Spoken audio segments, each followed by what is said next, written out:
dan nikmati tayangan berikut, silahkan klik like, subscribe, dan klik notification bell.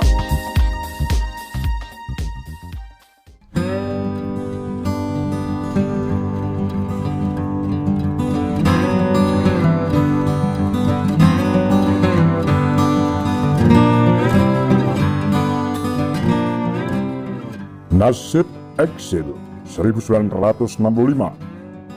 Pilih tidak pulang atau dijagal Soeharto. Banyak pelajar Indonesia yang dikirim ke negara-negara Blok Timur Peristiwa 1965 membuat mereka tidak bisa pulang. Dari Letnan Jenderal Ahmad Yani, Presiden Sukarno dapat tahu bahwa Brigadir Jenderal Suhario Padmodiwirio alias Hario Kecik telah memilih untuk belajar di Rusia.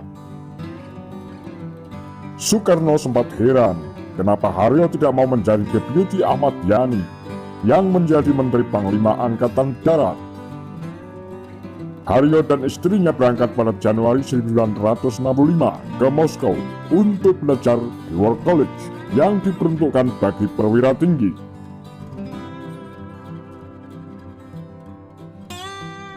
Dia ditegaskan sebagai perwira tinggi yang ditugaskan mengikuti kuliah penuh dalam War College bernama Suvorov, nama seorang jenderal besar Rusia yang termasuk dalam perang Napoleonik. Pada waktu itu dia diterima dengan baik oleh seluruh staf kedutaan besar Indonesia di Moskow. Tulis Hario Kecik dalam Dari Moskwa ke Peking, Memoir Hario Kecik 3, halaman 49, terbit 2005. Tak hanya Hario Kecik saja yang belajar di Rusia pada 1965. Waruno Mahdi, kelahiran Bogor pada 1943, sudah 2 tahun sekolah pada tahun 1965 itu. Sehabis beres SMA-nya di Moskow, dia kuliah di jurusan kimia. Begitu juga Jumani Kartaprawira yang dikirim Departemen Perguruan Tinggi dan Ilmu Pengetahuan pada 1963 dan kemudian belajar hukum di Universitas Patrick Lumumba. Selain 3 orang di atas, masih banyak lagi orang Indonesia yang sedang belajar di luar negeri, termasuk di Rusia. Sebelum September 1965, selepas belajar di negeri orang sebagai orang yang punya gelar akademis, mereka ingin kembali dan bekerja di Indonesia.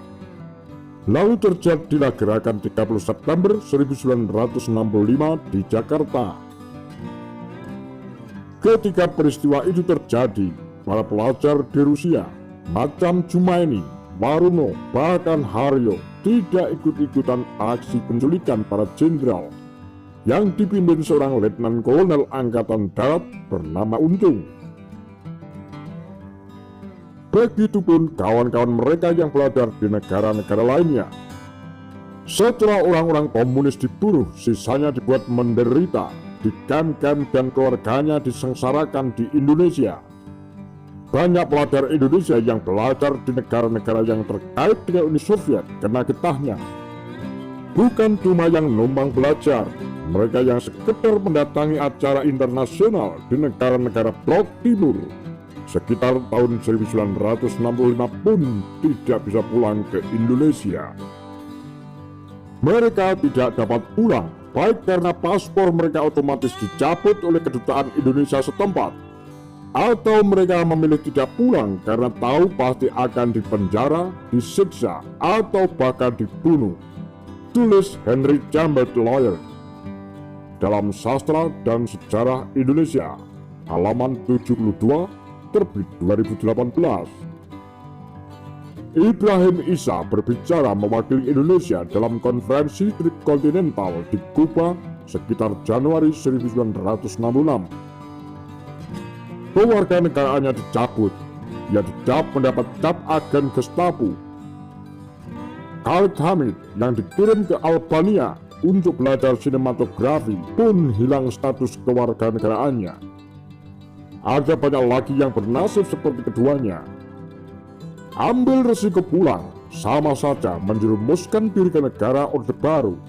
Dalam alam pikiran Orde Baru, pelajar yang menimba ilmu di negara-negara komunis sama artinya dengan komunis. Tak hanya itu, mereka juga dianggap terlibat dalam gerakan 30 September. Tentu saja ini bertentangan dengan apa yang diakui Jumaini Kartaprawira. Mahasiswa yang dikirim dari Indonesia ke Moskow tidak semuanya kiri. Tulis Jumaini Kartaprawira dalam wawancara dengan Martin Alaida seperti termuat dalam buku Tanah Air yang Hilang, halaman 291, terbit 2017. Menurut Jumaini, selain yang dikirim lembaga pemerintah, ada pula mahasiswa dari Himpunan Mahasiswa Islam (HMI) dan juga Nahdlatul Ulama (NU). Ketika Sukarno dilengsarkan, ada juga kelompok mahasiswa kanan pro Orde Baru, semacam Komite Aksi Mahasiswa Indonesia (KAMI) yang tinggal di Moskow. Bahkan pelajar dari golongan pemuda rakyat bernama Suwarno dihajar babak belur oleh kelompok kanan di Moskow. Waruno Mahdi yang masih muda waktu itu tidak ingin ikut-ikutan berpolitik. Tetapi keadaan bukan hanya tak membiarkannya pulang ke Indonesia, sehingga ia terpaksa berpolitik. Begitu yang diakui Waruno Mahdi kepada Martin Alaida dalam Tanah Air yang Hilang, halaman 37, terbit 2017. Mahdi mengaku kelompoknya tidak masuk komunis, tidak masuk nasionalis, walaupun tetap pro Sukarno. Tidak semua pelajar suka berpolitik, bahkan awam politik.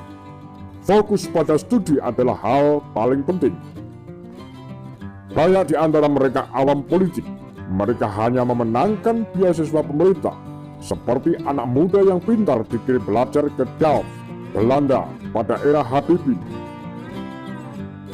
Demikian tulis Tommy Lebang dalam Sahabat Lama Era Baru, 60 tahun pasang surut hubungan Indonesia-Rusia, halaman 120, terbit 2010. Di Kedutaan Besar Indonesia di Moskow, menurut Jumaini, yang keras adalah atas militernya. Duta Besar Mane Sopian, ayah dari Sopan Sodia, tidak bisa berbuat apa-apa.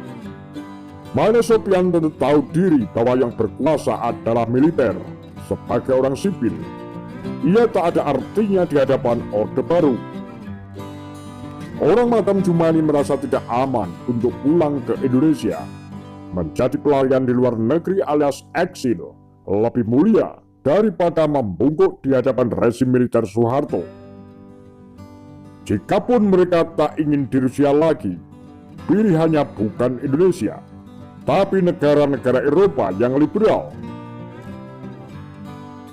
Jumaini memilih kuliah dan akhirnya bekerja. Jangankan orang muda terpelajar macam Jumaini, Hario Kecik yang jenderal pun harus berpikir panjang untuk pulang.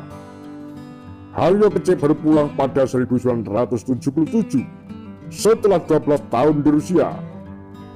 Begitu sampai di Indonesia, ia dipenjara. Tuduhan komunis yang pernah dilayangkan kepadanya tak pernah terbukti. Ia hanya pengikut Sukarno.